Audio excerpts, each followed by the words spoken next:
Hello. So I don't have a YouTube channel. I don't know if anybody will ever even find this video. But I wanted to make a video because I adopted a ferret from my niece, and I tried to watch as many videos on the internet as I could about ferrets and cages and habitats and everything to educate myself. But I pretty much just learned very quickly on my own, owning a ferret, what to do and what not to do. So my niece and her partner had given me this cage. I think they had wonderful intentions buying it. It's one of the more expensive ferret cages you can get. I actually don't even know the brand off the top of my head right now, but I know that it probably runs about $250, and I've had him for 6 months, and I will say that I absolutely hate this cage, and I wouldn't recommend it to anyone. It's not very sturdy. My ferret weighs 2 pounds and can shake this whole thing. Also, I have some health issues, including back and neck pain. And even though I keep it a lot different than they did, they had bedding throughout the entire thing, and he had certain spots he liked to go to the bathroom in. I keep it so he only has one litter pan. It's still very hard for me to get in and clean his food and water, organize his cage, and get in and change his litter pan. Because these are the only two doors that open, and in order to reach to the back, you actually have to head first dive into the cage. And I would never recommend it to anybody else. I would get a cage that has wider doors or doors in the back to access. So I just wanted to share some of my tips and tricks because I feel like with my chronic illness, I have made it extremely easy to take care of this cage, and I've made it very nice for him. He seems to love his cage, so that's why I want to share this. So on the top shelf here, I made it so that he seems to really love texture. He loves my bathroom rugs and my bedding. So this is just a little throw blanket, a shag throw blanket for the sofa, but I folded it up a couple times and I leave it up here. He loves it. And I only keep a couple toys in here because even though he's free roam, they say ferrets can get bored in their cage and chew things, but he's pretty much out all the time. We ordered this on Amazon.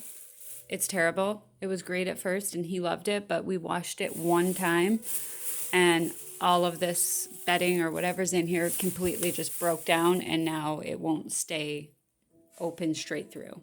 He still seems to enjoy it, but I don't think it was worth the buy, so I wouldn't purchase that.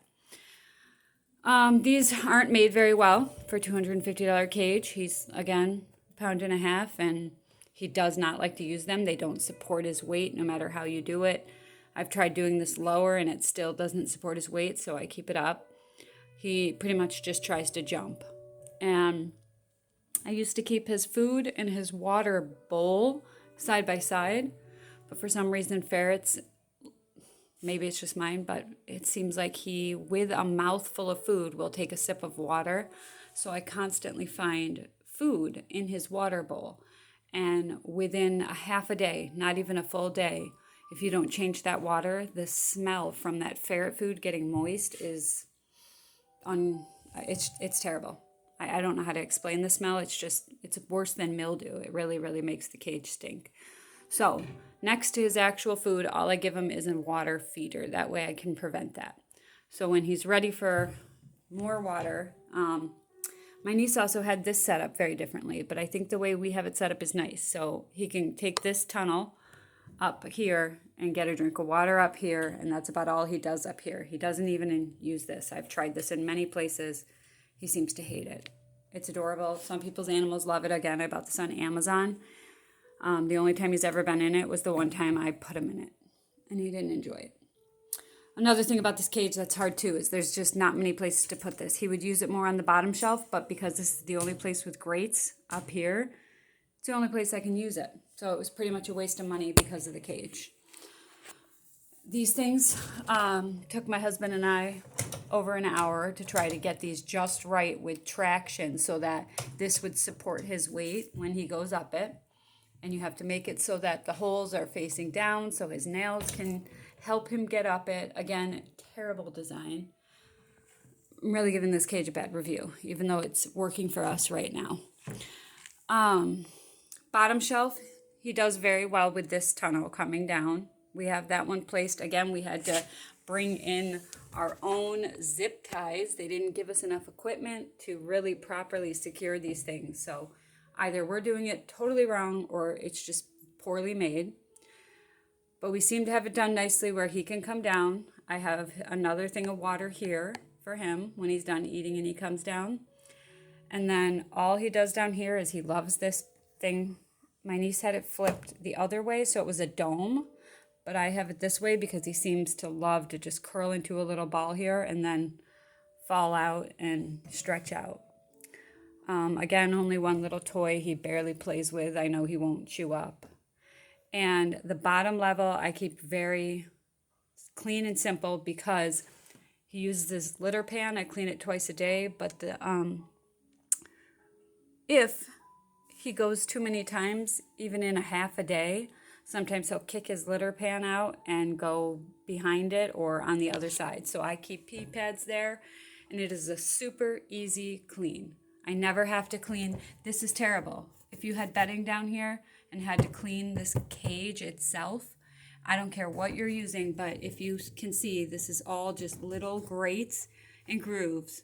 And when a ferret goes to the bathroom, this is very tough to clean inside. I don't know why this wouldn't be a smooth surface like this on the bottom.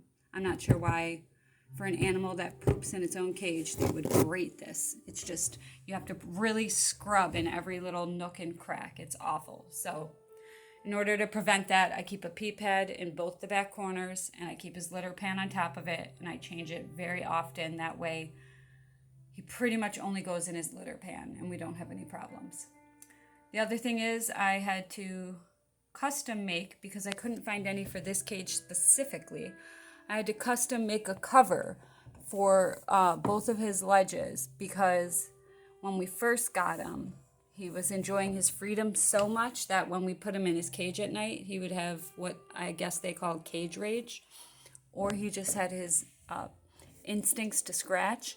And again, the material underneath here is kind of like this. And, you know, with a ferret's nails on it, you can hear it 2 rooms away. So I simply just free sewed a cover over top of these, and he hasn't done it since. And it could just be that he's doing it and I don't hear it, but I really think that it stopped the behavior completely. So again, this is just my setup. It seems to work for us. And all I'm stating is if you're going to have a cage like this, don't fill it with bedding. Try to litter train them. And also, don't buy this cage, I guess is what I'm really getting at. So even though I plan on getting another ferret, and this is a nice big area, if I had had the choice from the beginning, I would have done a different cage. So that's all. I just wanted to let everyone know. Oh, and the other thing I do to make it simple is I fill a water bottle. So when I'm done drinking my water, I fill this with tap water, and that way I can just lean in and pour it into his dishes. And sometimes I use a long kitchen spatula, which sounds funny, but it works really well if you put a thing of food in it and just dump it in there. Obviously, I bring that out and clean that out sometimes, but not every single day. So there it is. That's my setup. That's my advice. I'm a very new ferret owner, but I think in the 6 months I've had him, we've pretty much learned how to make this cage work so that it's very low maintenance. So if you have a ferret and you're not super young and healthy, this is my advice to you.